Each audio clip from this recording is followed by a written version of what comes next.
بسم اللہ الرحمن الرحیم الحمد للہ العلی عن شبہ المخلوقین الغالب لمقال الواصفین الظاہر بعجائب تدبیرہ للناظرین الباقٍ بجلال عزتہ عن فکر المتوہمین العالم بلا اکتساب ولا ازدیاد ولا علم مستفاد المقدر لجميع الأمور بلا ربية ولا ضمير الذي لا تغشاه الظلم ولا يستضيء بالأنوار لا يرهقه ليل ولا يجري عليه النهار ليس إدراكه بالأبصار ولا علمه بالأخبار والصلاة والسلام على نبيه الأمي أرسله بالضياء وقدمه في الاصطفاء فرتق به المفاتح وصاور به المغالب ذلل به الصعوبا وسهل به الهدون حتى صر الضلال عن يمين وشمال نور الأول مخلوق الأفضل أبي القاسم محمد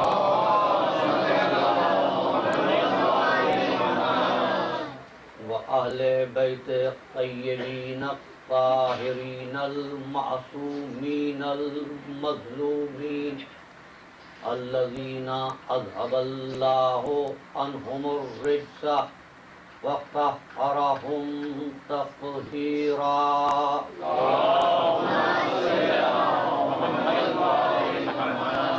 أما بعد فقد قال الله تبارك وتعالى في محكم كتابه المبين وهو أصدق الصادقين بسم الله الرحمن الرحيم والطور وكتاب مسطور في رق منشور والبيت المعمور والسقف المرفوع والبحر المسجور إن عذاب ربك لواقع ما له من دافع يوم تمور السماء مورا وتسير الجبال سيرا وويل يومئذ للمكذبين الذين هم في خوض يلعبون صلوات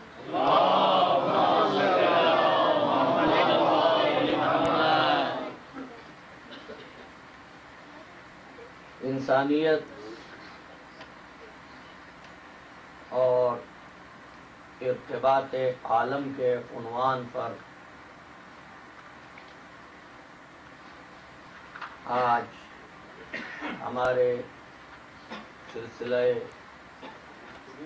11ویں مخاطبت ہے۔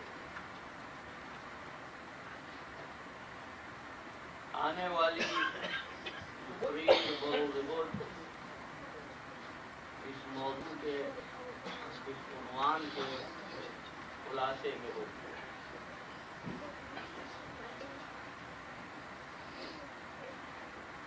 مقصد گفتگو یہ قائم کیا گیا تھا کہ اس دنیا کی موجودات میں آپس میں کس طرح ارتباط پیدا ہو اور اس دنیا کی موجودات اور موجودات کے خالق میں کیسے رابطہ پیدا ہو۔ لہذا تقسیم کچھ اس طرح سے ہوئی اس کائنات کی کہ اس میں ایک وجود انسانیت ہے اور ایک وجود ما سوائے انسانیت ہے۔ انسان اور دوسری تقسیم انسان کے علاوہ جو کچھ اس دنیا میں ہے. اور دوسری گفتگو یہ کہ انسان اور انسان کے خالق کے درمیان میں کیا رابطے کی شکل ہے. تیسرا نقطہ یہ کہ خود موجودات کے درمیان میں رابطے کی شکل کیا ہے. انسان کس طور پر اللہ سے رابطہ قائم کرے، کس طور پر انبیاء و اولیاء و اوصیاء سے رشتہ قائم کرے، کس طرح اس کائنات کی دیگر موجودات سے ارتباط پیدا کر کے ان چیزوں کو تسخیر کرے اور اپنے کام میں لائے. اس ساری تقسیم موجودات کو میں دو الفاظ میں بیان کر رہا ہوں. دو قسمیں موجودات کی، ایک وجود محدود، ایک وجود لامحدود. محدود وجود وہ جو ایک وقت میں صرف ایک جگہ ہوتا ہے. لامحدود وجود جو ایک وقت میں کئی جگہوں پر ہوتا ہے. لامحدود وجود جو ایک وقت میں کئی جگہوں پر ہوتا ہے. اور پھر عرض کروں، وجود لامحدود جو ایک وقت میں ہر جگہ ہوتا ہے.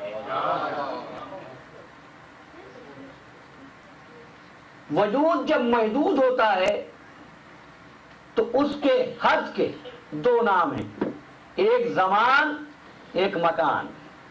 کس زمانے میں ہے اور کس مکان میں ہے، کس دور میں ہے اور کس جگہ پر ہے. لامحدود وجود مثلا ہوا، آپ اس کو محدود کہیں یا لامحدود، سب واقف ہیں. ہوا ایک وقت میں ہر جگہ موجود. سورج کی روشنی لامحدود مکانی بھی، لامحدود زمانی بھی. ہوا لامحدود مکان اور سورج لامحدود زمان. ہوا ہر جگہ، لیکن کس زمانے میں ہے کس زمانے میں نہیں ہم کو خبر نہیں. لیکن سورج لامحدود زمان بھی، لامحدود مکان بھی. لیکن مشکل یہ ہوئی کہ سورج کی روشنی موقت ہوتی ہے، کبھی ہوتی ہے کبھی نہیں ہوتی. دن میں سورج کی روشنی ہوتی ہے، رات میں نہیں ہوتی. تو امام غزالی نے ایک نظریہ قائم کیا، لا تعرف الاشیاء، نہیں تعرف الاشیاء باضدادها. چیزیں اپنے ضدوں سے پہچانی جاتی ہیں. اگر اندھیرا نہ ہوتا تو ہم سورج کی روشنی کو نہیں پہچان سکتے تھے. گویا کہ لامحدود کے لیے اصول یہ قائم کیا امام غزالی نے کہ ہم چیزوں کو ان کی ضدوں سے پہچانتے ہیں. ہوا کیا ہے خبر نہیں، ہوا رک جائے تو احساس. سورج کی روشنی کیا نعمتیں برکتیں رکھتی ہیں، قدر نہیں. سورج طلوع نہ ہو کچھ دنوں تک تو پھر پوچھئے کیا گزرتی ہے. نا عزیزان محترم، قدر اسی وقت ہوتی ہے جب اس کی ضد سامنے آتی ہے. لیکن اس لامحدود زمان و مکان میں، ہوا میں اور سورج میں فرق یہ کہ یہ موقت ہے، کبھی ہے کبھی نہیں ہے. کبھی ہے لیکن بادلوں کے پیچھے چھپ گیا ہے تو اس کی روشنی ہم تک نہیں پہنچتی. تو عزیزو، لہذا جو اس کائنات کا منزل مقصود موجود ہے، اس لامحدود کا لامحدود زمان و مکان پر، جس کی مثالیں میں نے دی سورج اور ہوا پر، قیاس نہیں کیا جا سکتا. اس لیے کہ یہ چیزیں تو ضدوں کے ساتھ آتی ہیں. وہ لامحدود جو منزل مقصود ہے موجودات عالم کا، اس کی کوئی ضد ہے؟ گفتگو کو ایک منزل بڑا آگے بڑھاؤں گا. شیطان اللہ کے مقابلے پہ ضد کا نتیجہ نہیں ہے. شیطان اللہ کے مقابلے پر ضد کا نتیجہ نہیں ہے. شیطان خلیفۃ اللہ کے مقابلے پر ضد کا نتیجہ ہے.